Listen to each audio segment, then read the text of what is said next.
But let's continue now to, get analysis around the story. We're now joined via Zoom by Borrie La Grange, Director of the Communications at Doctors Without Borders. So thank you so much for your time this afternoon. Can you tell us what the current situation on the ground is? I mean, at the last conversation with one of our correspondents there, gunshots are still being heard ringing through Khartoum, and of course, a number of fatalities in this instance.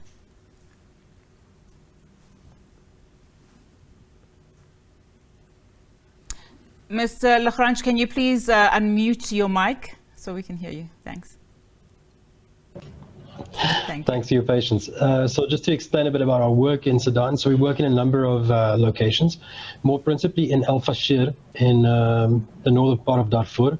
And this is where we've been supporting the Al Fashir hospital for a number of months now. Prior to the flare-up of the fighting, we've been working in this area, predominantly providing care for malnourished children and also during outbreaks of malaria. So in the last 3 days, what we've been able to do is to supply the required medicines, equipment and the like to this hospital where Sudanese medical professionals are hard at work, burning the candle at both ends. And they've so far been able to treat 183 wounded who've managed to make it to that particular hospital. The mortality rate among these 183 is pretty high at 14%, which means that 25 people did not make it. And it's predominantly because of the seriousness of their wounds. So many people have suffered gunshot wounds to the chest, to the abdomen, and also to the limbs. And it's incredibly difficult to provide adequate care if you do not have the supplies required. So that's one of the main concerns that we have at the moment is in order to replenish the supplies at this particular hospital, it's near impossible to do so given the fact that the airport has been closed. So that means we can't fly any of the supplies that we have in Khartoum to Al Fashir hospital to deliver it, and neither is it possible to transfer any supplies or surgical teams into that town at the moment. Due to the insecurity, so you cannot travel by road, and this creates a lot of challenges based on the high level of needs that we're witnessing right now. How are you able then as a team, to navigate through some of these challenges that you are speaking of? I would imagine it is very hard. Are you getting any assistance? Is there collaboration between yourselves and other NGOs or other organizations that are doing the work that you do? For sure. So as I said, because we've been working for a number of years in Sudan, we're well aware of the medical networks that exist, and we've got good working relationships with those healthcare workers and several hospitals. But the need is acute at this stage precisely because many hospitals in and around Al Fashir have been closed. So up until Saturday afternoon, there was no surgical capacity at the Al Fashir hospital. And then the surgeons and other personnel who work at these hospitals that were closed were able to be moved to Al Fashir hospital where they could conduct some surgical interventions. So that's the one part is we see ourselves as being able to work with local medical professionals and to support them with the supplies.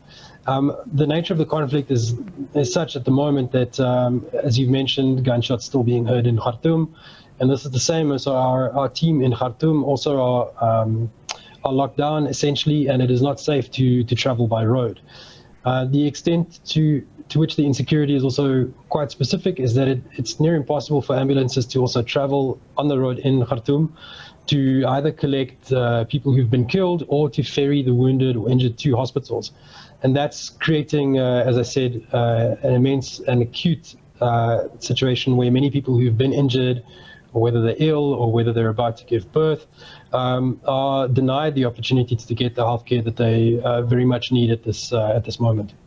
Now, of course, we are hearing of this ceasefire that will come into effect later tonight. I mean, what are you hoping to see happen? Of course, this will provide a lot of aid to those that are in need and create safe passages.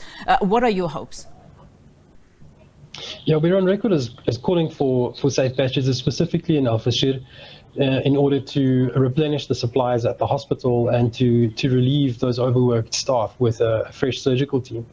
So that would definitely go quite a long way in the right direction to ensure that we're able to meet the needs.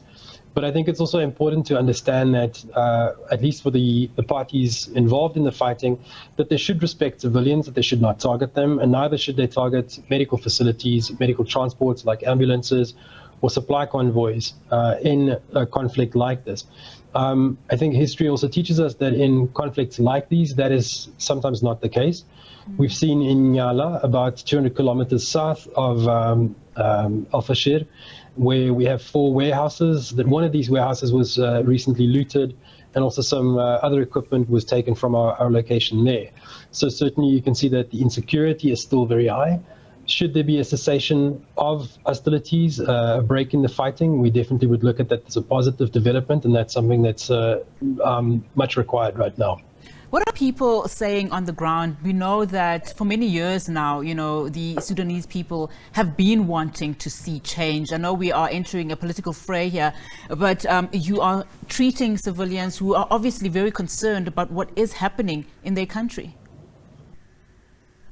For sure. I mean, Doctors Without Borders works as an independent, impartial, and neutral medical humanitarian organization. So it's not within our mandate to give analysis on a political situation or something of that like.